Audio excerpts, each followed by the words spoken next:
Olá pessoal, tudo bem com vocês? Então hoje eu vou dar essa aula nesse modo virtualizado, né, e também em formato de vídeo, em função das condições que eu me encontro pós-vacina, e eu achei melhor então fazer, né, nesse formato então, até porque não sei como é que estará meu estado, né, na hora que for para ter a aula. Mas então, eu até fiz uma inversão um pouco nos temas, né? Porque a aula que vem, o tema que seria da aula de hoje, eu quero muito dar ela da forma presencial, porque eu acho que é interessante. E acabei trocando os assuntos, né? Então, a gente ia falar de um tema específico, né? Que era cuidados paliativos. E hoje, então, a gente, né, vai trabalhar a questão, né, da drogadição. Bom, então, né, naquele repasse geral que a gente faz, né, em todas as aulas, né, então a gente partiu de uma discussão no início com relação ao modelo cartesiano existente. Vimos que, né, a Segunda Grande Guerra Mundial consagrou esse tipo de pensamento, que culminou, né, em várias tecnologias, do qual a gente pode destacar a questão da medicação, que passou, inclusive, né, a ser adotado, né, até como forma conceitual pela OMS, do qual houve críticas a partir, né, da visão, né, de alguns médicos da linha sanitarista, do qual, né, outros parâmetros, né, começaram a ser observados com relação à saúde, e não simplesmente a intervenção farmacológica e serviços, né, tecnológicos de saúde. A questão, inclusive, do estilo de vida e aonde as pessoas vivem também passaram, né, a ser considerados como fatores, né, importantes para a saúde.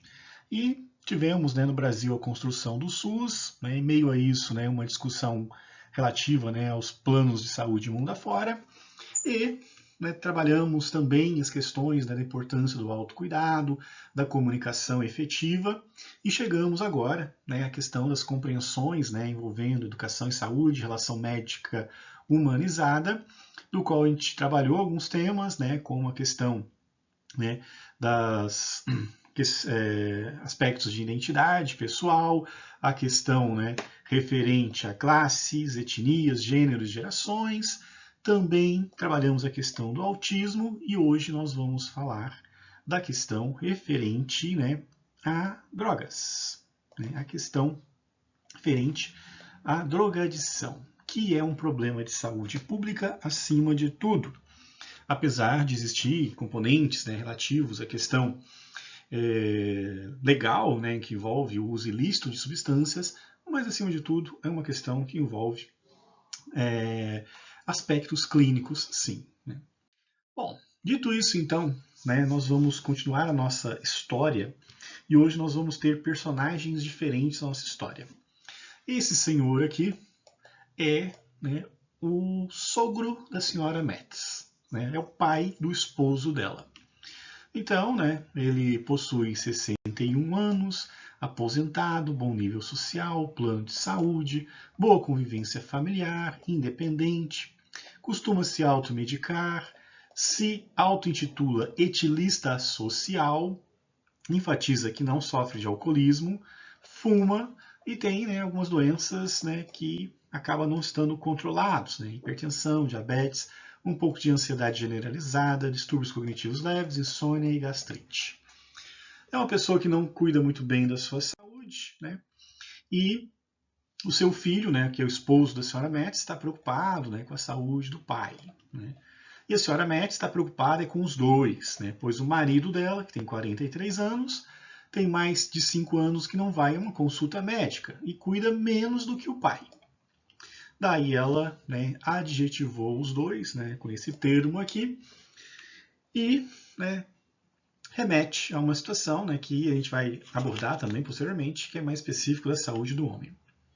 Porém, sempre existe alguns meandros dentro da questão familiar que a gente tem que compreender. Né? Não sei se vocês já aprenderam a fazer, né, uso da ferramenta chamada genograma, mas, né, conhecendo a família, a gente conhece muitos detalhes, né, que são importantes na compreensão de todo um processo de doença que ocorre muito além do biológico.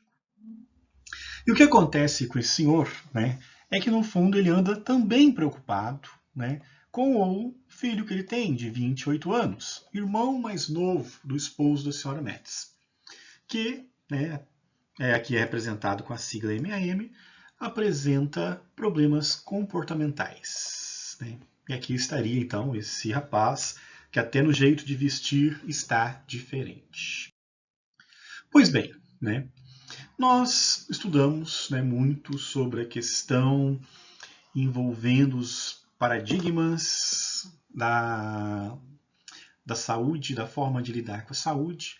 Um dos principais, né, conceitos que a gente viu estava ligado às questões inspiradas, né, na visão cartesiana, né, que inclui, né, uma separação de corpo e mente e uma questão mais materialista, do qual levou, né, a um desenvolvimento de um pensamento em clínica, né, a um pensamento médico de que o homem era quase que uma máquina, onde, havendo problemas, se corrigia, né, da mesma forma que você resolve um problema de um carro. Então, se você tem uma enzima que não atua adequadamente, você usa o inibidor da enzima. Se você tem um excesso de atividade de um neurotransmissor, você dá uma bloqueada naquele neurotransmissor, isso via medicamentos. Se você tem um órgão funcionando inadequadamente, você passa por uma cirurgia. Se você tem, né, uma parte do seu corpo inflamada, como um apêndice, você retira. Ou seja, né, era uma visão bem limitada. E isso acabou, né, tendo uma influência também na questão da saúde comportamental, né, hoje chamada saúde mental. E, por muitas vezes, os tratamentos para desvios comportamentais eram feitos, né, à base de eletrochoque e até mesmo com a lobotomia. Tomos vem de corte.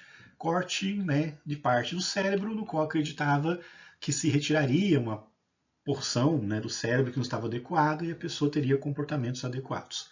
Isso, quando não resolvia, raramente resolveria, né, as pessoas eram excluídas da sociedade, né, vivendo em locais denominados, né, na nossa cultura mais portuguesa, de hospícios, né, onde então, né, também chamado manicômio, né, onde você tirava da sociedade aquelas pessoas.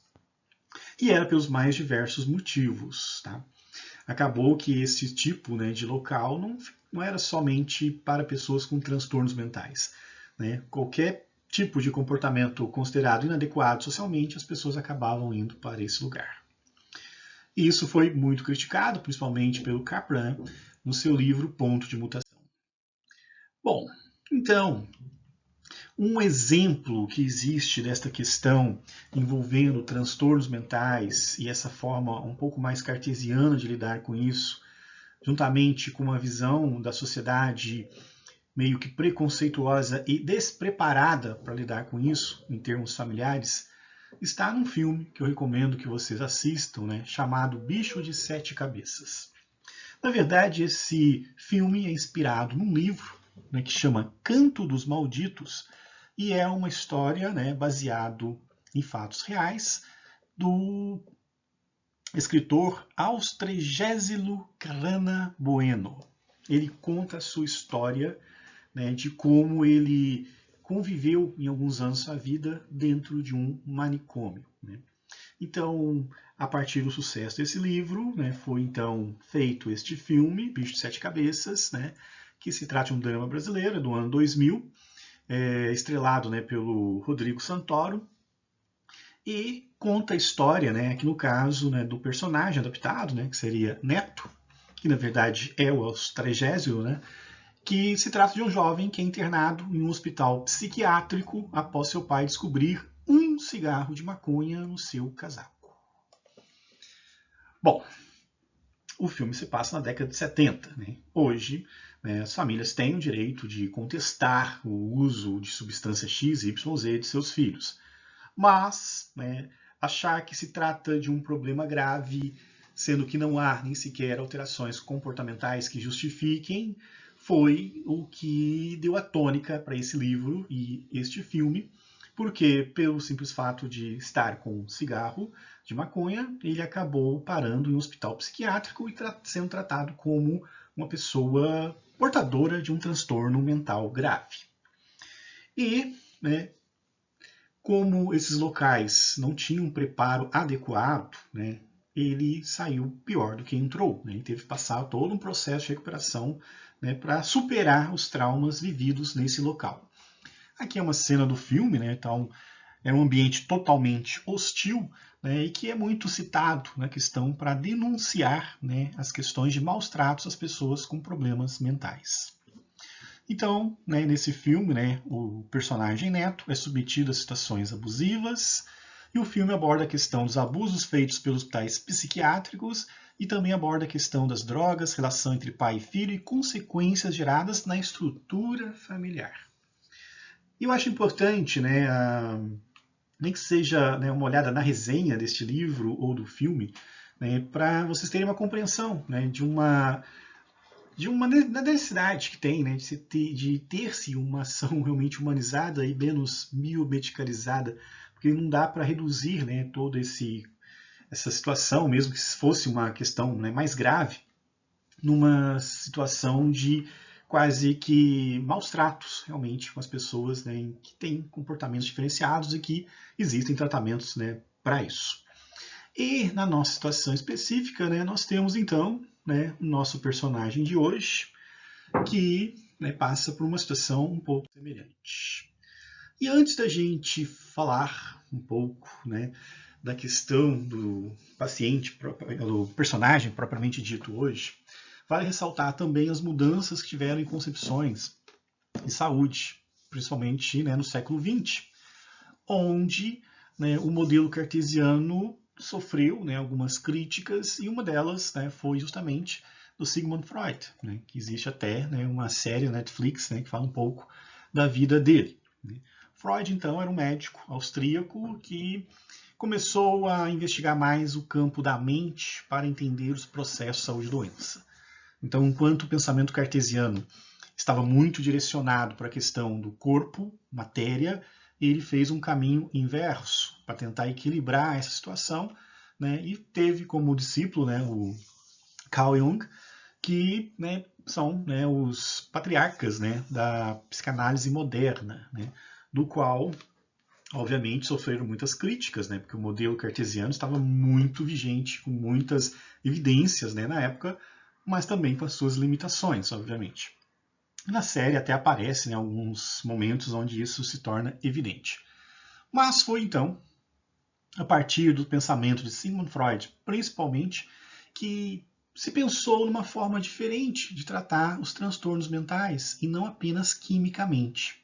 Mas vale ressaltar que até Freud tentou, né, fazer tratamentos mais químicos, né? Ele prescrevia cocaína para os seus pacientes, né? Até que um, chamado Max Schall, passou a ter, né, uso compulsivo, né, e ele teve que rever, né, todo o seu posicionamento com relação ao uso desta substância, o que reforçou a sua questão de uma visão, né, de conhecer, né, o comportamento, o que determinava, o que impulsionava certos tipos de comportamento e tentar fazer as correções por isso e não por medidas, né, medicamentosas ou até cirúrgicas, como a lobotomia que eu citei. Então, saúde mental, né, envolve, né, na concepção psicológica, né, um nível de qualidade de vida cognitivo e emocional, ou seja, eu preciso estar bem.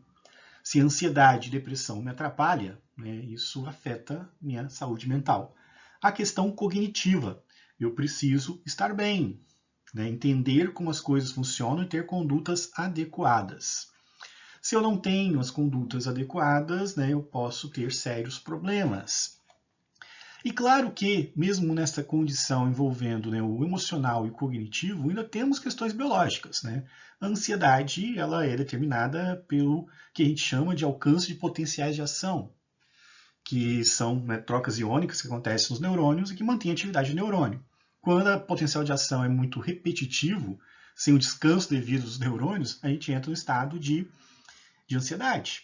A questão da depressão é a mesma coisa, né? Nós precisamos ter um nível ótimo de neurotransmissores como serotonina para ter o bem-estar. Só que, por algum motivo, às vezes isso cai, né, e se traduz em comportamento, sendo que a pessoa fica em estado depressivo. O cognitivo também, o cognitivo está muito associado à questão da dopamina, né, que faz o controle, né, afetivo e cognitivo também. O excesso de dopamina faz com que a pessoa perca a percepção cognitiva correta. E é muito comum nos casos de esquizofrenia.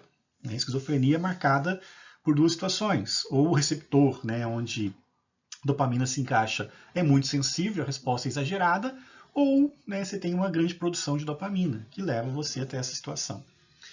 E claro que você pode ter né, formas de contornar isso quimicamente também. Tem as medicações, né, tem a psicofarmacologia, né, que é campo da área, né, inclusive da psiquiatria, mas tem os meios alternativos também. O álcool e as drogas são meios alternativos de contornar problemas cognitivos e emocionais, que pode levar às consequências mais sérias. Né? Pode começar com uso recreativo, sim, mas também as pessoas podem usar porque não tem uma qualidade cognitiva e emocional boa. Aí vão se tornar dependentes, além do risco da dependência física, que também acontece. Mas a porta de entrada, na maioria das vezes, é o uso recreativo, do qual a pessoa já apresenta né, um estado né, emocional que não consegue ter um controle devido, e o apoio químico acaba sendo a única forma de encontrar algum tipo físico né, de bem-estar. Então temos a questão da capacidade de resiliência psicológica também, né, e as definições né, da Organização Mundial de Saúde, né, que reconhece né, essa dificuldade de ter né, um conceito mais claro sobre saúde mental, mas né, estando bem emocionalmente e cognitivamente já é um primeiro passo. Bom, daí então falei de Freud. Freud tentou né, e buscou né, entender mais a mente né, e buscar menos apoio na questão da matéria. Mas tivemos também os movimentos né, de auxílio químico, como as medicações antidepressivas, né, Prozac, que seria a fluoxetina, no qual se tem críticas também, né, porque às vezes mascara né, uma situação mais grave, né, e isso pode trazer consequências futuras. E, ao invés né, do divã, muitas situações que não se tinha contorno ou remediação com os produtos químicos acabava levando as pessoas à exclusão social. Aqui nós temos uma foto da década de 70 de um manicômio ou hospício, né, que nada mais é do que um lugar de segregação social de pessoas com comportamentos diferentes, sem ter um mínimo de humanização. Não tem nada aí, né? Tanto que foi, né, pela figura, determinado como o Holocausto Brasileiro, numa alusão né, ao que os judeus sofreram durante a Segunda Grande Guerra Mundial. E isso, claro, né, que levava a muita revolta por parte de alguns profissionais da área médica que queria rever isso, porque realmente era uma situação muito desumana. E não era somente né, pessoas né, com problemas mentais mais graves, como esquizofrenia descompensada, autistas, até pessoas com opções sexuais né, diferenciadas. Né? Então tinha muitas pessoas trans que a família não aceitava e mandava para esses locais. Então, assim, era nada mais nada menos do que uma exclusão social vivendo em condições subhumanas, desumanas, né?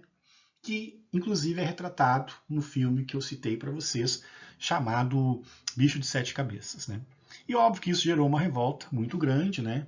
E em meio né, a uma parte da nossa história muito voltada para a tecnologia, inclusive o homem chegou à Lua e tudo mais, a tecnologia não chegou para essas pessoas. Né? O que chegou para elas foram a exclusão.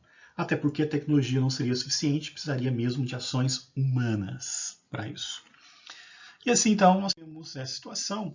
E diante disso, vamos conhecer um pouco mais a história então do nosso personagem principal de hoje. Né?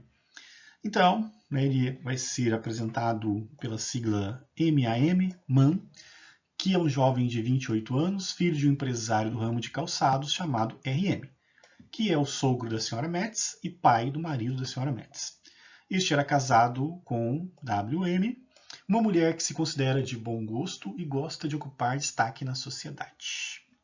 Os pais de Man, né, o Sr. RM e WM, tiveram um relacionamento breve logo após RM se tornar viúvo. RM alega que esse desgaste no casamento alega que o desgaste ocorreu pelo comportamento fútil de WM.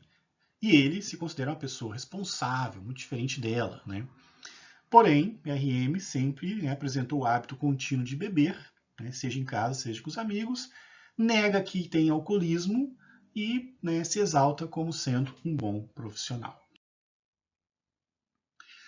Daí então, Man, né, que é o filho, mais jovem, fazia faculdade de engenharia, gostava de praticar esportes, gostava de manter a boa forma, era adepto de uma vida saudável, né? Man, que aqui até apareceu o nome dele, possui um irmão de 42 anos, que é o esposo da senhora Metz, fruto de um casamento no qual a mulher veio a falecer, né? E RM se tornou viúva à época. Man possui uma relação distante, mais por parte desse irmão do que dele, né? Ele admira o irmão, que por vezes o ignora. Mantém boa relação mesmo com o avô paterno, mas essa aproximação não é bem vista pela mãe dele, que acha que o avô pode difamá-la. Daí então, né, Man e a mãe dele vêm apresentando um relacionamento tenso há um bom tempo. O pai não intervém, não se preocupa. O pai fica indiferente. O irmão segue a vida indiferente, né? O pai, na verdade, acha que o problema do filho é a forma como a mãe lida com ele, como a mãe criou ele, né? Mimando ele demais. Voltando um pouco no tempo, aos 22 anos, Man teve seu primeiro envolvimento com drogas, usou maconha e cocaína, era usuário social, benquisto e era animado nas festas, né? Isso nada atrapalhava seus estudos, o seu trabalho na empresa do seu pai. Era feliz do tipo que não dava bola para os problemas da vida, até começar a ter um comportamento estranho, ouvindo vozes, sentindo-se perseguido, né? Aspectos, né, bem associados talvez a uma esquizofrenia. Sabia que seus pais haviam descoberto quanto ao uso de drogas, né? Começou a ter indignação, né, quando seu pai, que preferia o trabalho e a bebida, se revolta muito, se revolta com a mãe que vive no mundo paralelo, né, e começa então a ter, né, um transtorno de personalidade aí mais acentuado, né, começa a ficar exaltado, ouvindo vozes, usando drogas e uma atitude contrária aos pais. Seu comportamento ficou completamente antissocial, apresentando-se imprevisível, repetir históricos de fuga de casa para se drogar, revolta com os pais e manifestava de forma verbal e até física. Procurava o irmão, mas esse sempre estava ocupado. O avô tentava aproximar, mas a mãe não deixava. O pai achava que era só problema com drogas. A mãe achou que era uma coisa espiritual, afinal ouvia vozes, né? Podia ser um trabalho feito. Mas se tornou insociável, conheceu um povo da internet que era muçulmano, se converteu ao islamismo, passou a se vestir como tal, se dizia profeta, ninguém mais entendia, virou uma confusão e, no final das contas, foi morar na rua. Então essa é a história, né, do irmão, do cunhado da senhora Metz, né? Bom, então assim, focando nessa parte de situações de rua, né, vocês sabem que eu tenho um projeto com relação a isso e a gente tenta conhecer, né, os porquês que as pessoas vivem em situação de rua e que são evitáveis. Uma delas diz respeito à família, o abuso, a violência e o abandono, né? No caso específico do nosso paciente, talvez o abandono em termos de tratamento e afetividade. Não precisa ser aquele abandono de você fugir da pessoa e deixá-la sozinha. Ali nós temos o caso de abandono, né, porque ninguém se entende com ele também e nem entende a doença que provavelmente ele venha a ter. A questão da saúde mental, né? Ansiedade, depressão, esquizofrenia, né? É a principal tríade encontrada em pessoas que se perdem e vão parar na rua. Então, são situações clínicas que deveriam ser tratadas, né? E no caso do nosso paciente, né, não há essa preocupação. Aliás, né, ele tenta tratar usando drogas, que é o que ele encontra. Já não se trata de um uso mais recreativo, né, para superar algumas angústias e que precisa, né, ser pensado. E a questão social, né, o trabalho, documentos e vínculos, né, que talvez não se encaixe muito nessa história, mas, né, são situações também no qual é preciso ter redes de apoio que auxiliem e não simplesmente dopar ou excluir essa pessoa da sociedade. Se fosse há uns 60 anos atrás, era um forte candidato a ir para um lugar afastado, né, e ir lá passar o resto da sua vida, né, nos tais manicômios, né, que existiam. Alguns dados referentes, né, às pessoas em situação de rua. no artigo publicado pelo grupo Humanizar no ano passado. 1,77 milhões de pessoas em situação de rua, né, no mundo. 1 milhão delas tem problemas de saúde mental, a grande maioria. 36%, né, acabam apresentando problemas mentais. Né? Outras talvez nem tenham o diagnóstico correto. Na questão da doença mental e viver na rua, né, o nosso personagem passaria por algumas dificuldades, se considerando até mesmo a época que a gente vive, pandemia. Né? Fazer testes tem dificuldade. Né? Eles procuram menos ajuda por problema de saúde. Né? Aliás, né, nem quem que poderia ajudá-los ajuda, no caso da nossa história. Tem dificuldade de reconhecer várias doenças. Né? Quem tem problema cognitivo consegue ter, né, clareza do que sente. E dificuldade para responder a ameaças também. Até mesmo a questão do consumo excessivo de drogas também, para levar até mesmo, né, a uma overdose. Ainda com relação, né, àquilo que eu comentei com vocês, né, 44% das pessoas em situação de rua relatam ansiedade, 36% depressão, 34% nem dormem, né, tem insônia, que está muito ligado à questão da ansiedade, inclusive. E o consumo, 28%, né, consome maconha, 20% tabaco, 16% álcool, e faltou aqui, né, o crack. Né, o crack chega a casa de 56%, né, dos usuários de rua consumindo esse tipo de produto. Cocaína não, porque a cocaína o preço é mais elevado, eles não conseguem. O crack já é um preço melhor, por isso que acaba, né, chegando essa população e transformando-se em cracolândias. Aqui alguns dados de uma clínica de reabilitação aqui na cidade de Joinville, só para vocês terem uma ideia, por faixas etárias. Né? Transtornos decorrentes do uso de álcool. Né? Não apareceu na grande maioria, mas uso de maconha, 5 na faixa etária de 12 a 17 anos. Né? Também a 12 a 17 anos, né? Transtornos decorrentes de uso de múltiplas substâncias sem incluir o crack, 19. Transtornos decorrentes de múltiplas substâncias incluindo o crack, 5. Transtornos decorrentes de uso de múltiplas substâncias incluindo sintéticas, 3. Né? Na questão dos 18 a 24 anos, maconha, 1. Crack, 2, né? Cocaína, 1, 6, várias drogas sem crack, 20, né? Várias drogas com crack, né? E sintéticas, 2. Né? 25 a 34, né? Já começa a aparecer a questão do alcoolismo, o uso do crack se intensifica, múltiplas drogas, crack, maior quantidade aqui, né? E sintéticas, 1, e mais de 35 anos, a grande maioria acaba usando, né, álcool e as demais substâncias, né, com destaque, né, sempre para a presença do crack. Né. Bom, para isso, né, muitas coisas se mudaram, né, desde a década de 70 para cá, quando começou a questão da luta antimanicomial, e nesse processo todo, né, tivemos a criação do Centro de Apoio Psicossocial, né, que alguns já comentei com vocês. Então nós temos o CAPS 1, CAPS 2, CAPS 3, tem o CAPS AD e tem o CAPS infantil também, né, aqui com suas respectivas composições. Então os diferentes tipos de CAPS, né, então você tem CAPS 1 e CAPS 2, né, atendimento diário, adulto, sem e sua população de abrangência com transtornos mentais severos e persistentes. CAPS 3, atendimento diário e noturno de adultos durante 7 dias da semana, atendendo a população de referência, muitos são de rua.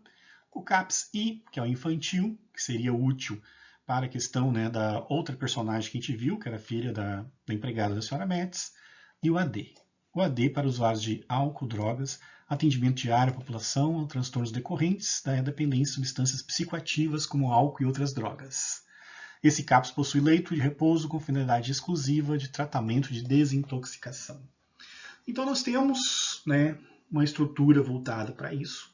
Temos uma estrutura que é para dar suporte e principalmente aqueles que estão em situação de rua. Diferença básica do CAPS para o manicômio: ninguém é obrigado a ficar. E você tem várias atividades, né, lúdicas, esportivas, várias coisas acontecendo, que a intenção é uma ressocialização e não uma exclusão, né, da sociedade. e é livre, né? Fica quem quer, né? Não tem ninguém trancado. Isso para evitar, né, que a gente tenha novamente, né, um holocausto. Mas existe uma situação que a gente tem que pensar, né? Porque o manicômio, né, o hospício pode estar virando agora a rua. Né? Hoje nós temos também muitas pessoas na rua em condições subhumanas. Né? E por isso que o Projeto Humanizar tem como objetivo, né, lidar muito com essa questão de evitar, né, que as ruas virem os novos manicômios. Além disso, outro projeto também que eu coordeno, a gente tem projetos, né, para ressocialização e geração de renda. Né? Então a gente fez uma parceria uma vez com o Hospital São José, tudo que, né, tem de material reciclável, né, a gente está pensando em organizar, né, uma cooperativa, né, que dê ajuda para essas pessoas, né, terem condições de ter uma renda e conseguir ser, né, se reinserir socialmente e tratar-se também adequadamente. Né? Bom, então, os objetivos da aula de hoje então era conversar um pouco sobre isso. Tem os exercícios no ambiente virtual, né? Façam. Tendo dúvidas, é só entrar em contato pelo WhatsApp, ok? Um forte abraço a vocês, boa atividade e até semana que vem.